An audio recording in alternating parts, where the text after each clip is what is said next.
All right, in this video, I'm going to be teaching you a mentality that you can adopt to succeed at pretty much anything.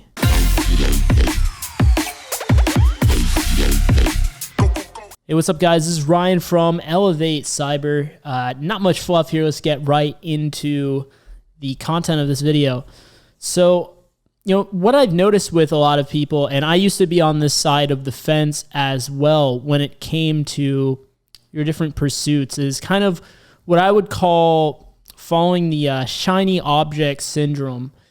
And it's really tempting to do, right? Especially in this security space where you have so many resources and great ones at that, right? And so many different distractions, and there's so many different areas of security as well that you could really spread yourself too wide and not really just get into and go at depth into any area. So if you adopt this mentality, then that's going to help you really solidly learn something. And of course, you can apply this to other fields as well. And that is becoming a finisher. Okay. This is something that a lot of people fail to do, right? I mean, just look at New Year's resolutions, for example.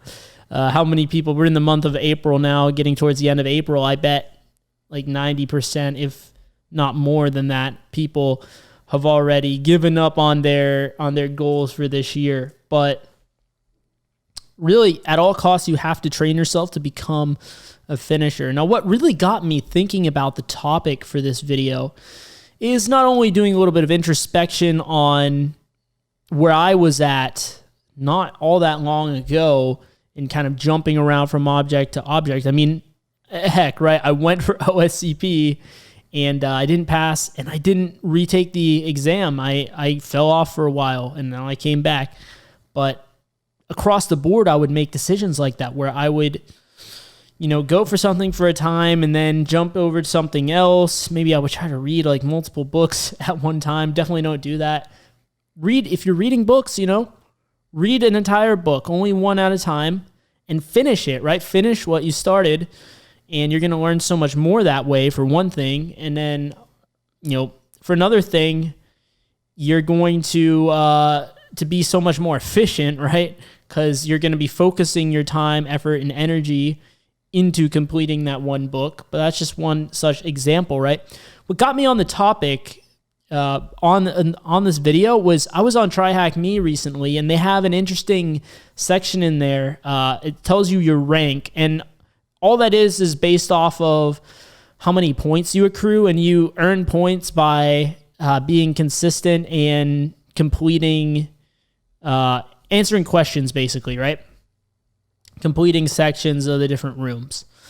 And I had only been doing TryHackMe for 3 to 4 weeks, and I already noticed my rank was pretty high relative to the total users on the platform. And so I ran the numbers, and I found out that I'm in the top 5% of TryHackMe after only doing it for about a month. And this isn't to brag of how good I am, how cool I am, or anything like that, but it was really alarming to me, because if I didn't have access to that data, I would never in a million years assume that I would be in that percentage, that high up of a percentage, or I guess that low of a percentage, I should say, of users on the platform. But really what happens, and it's sad to say, but a lot of people, they try the platform, it's the shiny object, right? They hear about TryHackMe and they check it out. They answer like just a handful of questions, and they never log in again.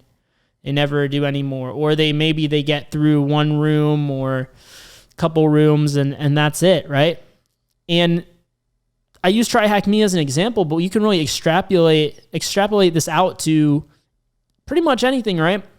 How many people, they got started down on the OSCP like me, maybe they didn't even get to the exam. Now, I will say, when you're paying for something where you have more skin in the game, right? OSCP is not that cheap. I mean, it is cheaper relative to some other certs, but it's not cheap. So most people probably continue on with that all the way until they get the exam. I also think that's part of the reason why some people are so terrified of even getting started on the OSCP. And you might know a lot of people that for years and years they talked about doing the OSCP, but they never actually pulled the trigger. I know, why is that, right? They know that's a big monetary commitment for them, and they know that once they make that commitment that they have to go through and study it till the point they're up ready to take the exam, and that terrifies some people, right? But becoming a finisher is really so important, and you get momentum in the things you do in life, right? You get momentum when you're taking care of things and you're doing what you need to do. That kind of increases your confidence, and also, I don't know, it just puts you in a certain state of mind where it takes a lot less effort to continue to do what you need to do. So becoming a finisher, definitely something that is extremely, extremely important, right? If you allow yourself to get spread too thin in all these different areas, what's going to happen is just the time commitment for any one thing. It's going to take, say you only focus on, let's go back to the book analogy, right? You just read one book at a time. You're going to be working at 100% efficiency, right? All your time and effort that you spend reading will be reading that one book, right? And because you're going to be consuming this information in a shorter time frame, it's going to be easier for you to retain that information. Now, let's say you try to read 2 books at one time. Suddenly, your efficiency is halved, right? It's going to take twice the amount of time to finish even one of those books, right? And so, with a third book, it's going to be a third of the efficiency, right? And so definitely dabble in different areas of security, but especially if you have a particular goal like getting OSCP or something that's going to take really intense focus, spend your time on learning things that are going to be relevant to that. And for that, you can check out my channel and my notes, free notes down in the section below as well. That would certainly help, right? But you want to really target your learning towards a certain purpose. And I think what you'll find when you really target your learning like this is that it does become easier to sit down and do the work that you need to do, because what you're doing, the time you're spending, it has meaning, right? You know why you're doing it. You're getting down to the why of it.